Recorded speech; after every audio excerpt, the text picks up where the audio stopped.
लोकसभा अध्यक्ष चुनने को लेकर सत्ता पक्ष और विपक्ष के बीच सहमति नहीं बन पाई है। विपक्षी खेमे का कहना था कि वो लोकसभा अध्यक्ष पद को लेकर सत्ता पक्ष का समर्थन करने को तैयार है, लेकिन उपाध्यक्ष पद विपक्ष को मिलना चाहिए। मगर काफी खींचतान के बाद भी दोनों पक्षों में सहमति नहीं बन पाई। इसी का नतीजा है कि अब लोकसभा अध्यक्ष पद के लिए एनडीए की तरफ से बीजेपी सांसद ओम बिरला को उम्मीदवार बनाया गया है। वहीं विपक्षी खेमे INDIA ने इस पद के लिए कांग्रेस सांसद के सुरेश को मैदान में उतारा है।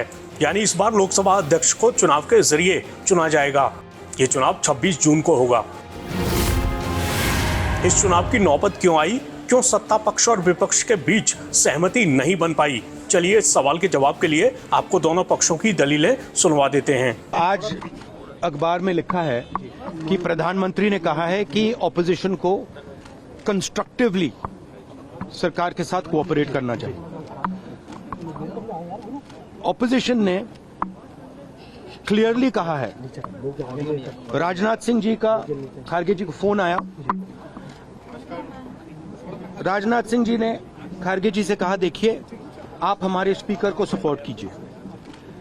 ऑपोजिशन, पूरी ऑपोजिशन ने कहा है, हमने सबसे बात की है, पूरे ऑपोजिशन ने कहा है कि हम स्पीकर को सपोर्ट करेंगे, मगर कन्वेंशन ये है कि डेप्यूटी स्पीकर ऑपोजिशन को मिलना चाहिए। राजनाथ सिंह जी ने कल शाम कहा था कि वो खारगे जी को कॉल रिटर्न करेंगे। अभी तक राजनाथ सिंह जी ने खारगे जी का कॉल रिटर्न नहीं किया है। तो मोदी जी कह रहे हैं कंस्ट्रक्टिव कोऑपरेशन हो, और फिर हमारे नेता को इंसल्ट करा जा रहा है। चुनाव हो रहा है स्पीकर पर, राहुल गांधी ने उम्मीदवार को कॉल बैक नहीं किया गया आपके द्वारा। राहुल गांधी जी ने कहा कि खड़गे जी ने ऐसे जहाँ तक खड़गे जी का प्रश्न है, एक सीनियर लीडर हैं, मैं उनका सम्मान करता हूँ। कल से लेकर आज तक उनसे 3 बार हमारी बात हुई है। देखिए, अगर प्रधानमंत्री मोदी जी का बुलडोजर वाला एटीट्यूड नहीं बदलता तो हमें भी अपनी तरीके से संघर्ष करना पड़ेगा। प्रधानमंत्री कहते एक चीज है, करते कुछ और। कल कहा था सहमति का, और आज जो उप अध्यक्ष का पद है वो भी वो देने के लिए तैयार नहीं। तो अगर पहले जैसा ही अहंकार बरकरार रहेगा तो हमारा भी लोकतंत्र को बचाने का और सदन की गरिमा को बचाने का संघर्ष बरकरार रहेगा। और इसीलिए हमने अपनी तरफ से के सुरेश जी उनको आगे हमने किया है। ऐसा है, लोकतंत्र की अपनी एक प्रणाली होती है। उसमें आज के दिन स्पीकर का चुनाव था। माननीय स्पीकर के पद के लिए सभी एनडीए के घटक दलों से चर्चा के बाद ऐसा तय हुआ कि माननीय ओम बिरला जी लोकसभा के माननीय अध्यक्ष के रूप में सेवा करें।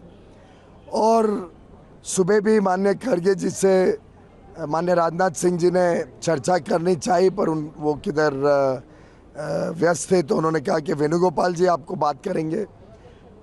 लेकिन जब बालू जी और वेणुगोपाल जी से बात हुई, उसमें जिस प्रकार से एक पुरानी मानसिकता है कि हम डिक्टेट करेंगे टर्म्स को, उस मानसिकता को फिर से दिखाया गया कि नहीं, शर्त है कि पहले लोकसभा का उपाध्यक्ष कौन होगा वो पहले तय करें, फिर अध्यक्ष के लिए समर्थन मिलेगा।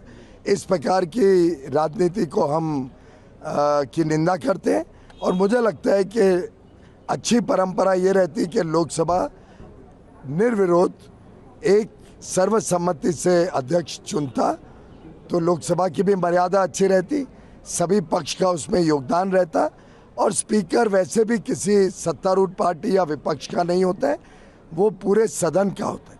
वैसे ही उपाध्यक्ष भी कोई पार्टी या दल का नहीं होता है, पूरे सदन का होता है। और इससे उसमें सदन की सहमति हो, ऐसे शर्तों के आधार पर कि किसी एक पर्टिकुलर व्यक्ति या पर्टिकुलर पक्ष का ही उपाध्यक्ष हो, वो लोकसभा की कोई परंपरा में नहीं बैठता।